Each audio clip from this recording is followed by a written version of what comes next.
Hey guys, welcome back to the channel. Friends, చూస్తున్నారు కదా, శ్రీ నాగదేవతల విగ్రహ ప్రతిష్ట అనమాట.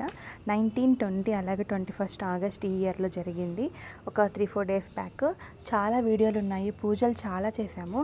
అవన్నీ కూడా నేను రా ఫుటేజ్, అంటే వాయిస్ ఓవర్ లేకుండా నార్మల్గా అవన్నీ పోస్ట్ చేసేస్తాను.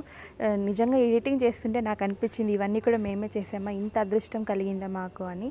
సూర్యమామ వాళ్ళకి, మాకు, విక్రమన్న అలాగే ప్రతాప్ అన్న వాళ్ళ ఈ 4 జంటలు అయితే చేశాము.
सर्वं निष्पादयामि